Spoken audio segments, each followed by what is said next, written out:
architecture. Everyone has their own definition for it. To me, it's all about the stories that they help create. My family moved to Singapore pretty early on, and moving back home to Brisbane as a teenager was pretty tough. I didn't have anything in common with anyone. All I had was football. But that's all I needed. A sensational volley! Most people my age liked going to the movies, but my group, we always had different plans. Stadiums have always been so much more than just a place to watch football. They really help bring us together. For me, that's what architecture is all about.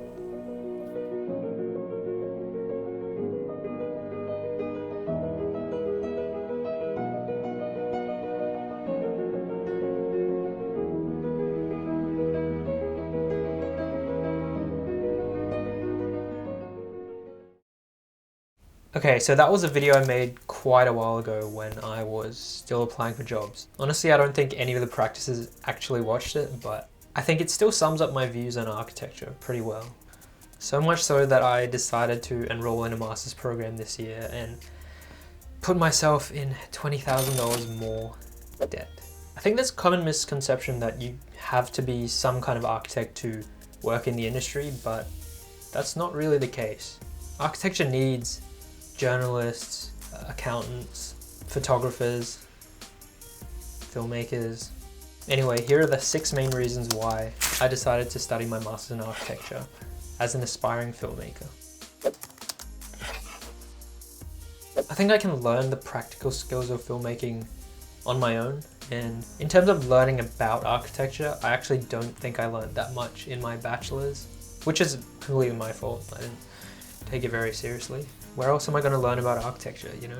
I mean, there are a lot of places that come to mind, but I don't know. I don't want to grow up too fast.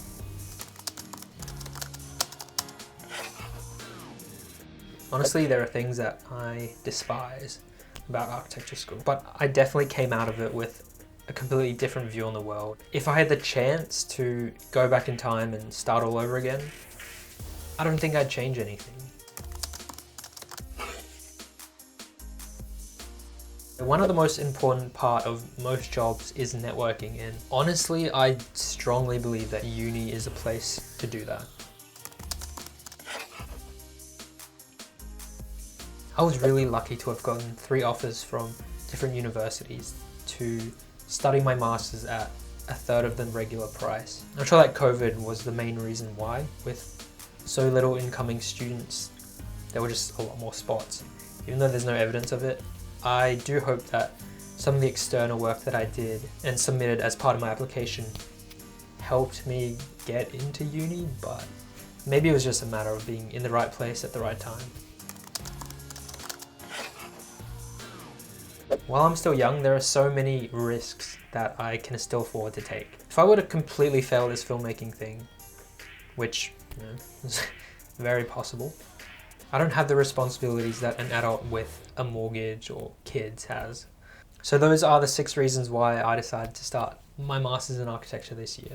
To keep it real, I still have no idea if this is going to pan out, and I constantly have doubts about my decision, but a master's in architecture actually ended up being the most logical thing to do for me. I did try quite a lot of things before deciding to start my master's, and I'm going to make a different video about that because this one's getting a bit too long. So I want to put a question out to you. Whether you're studying architecture or couldn't care less about it, what does architecture mean to you?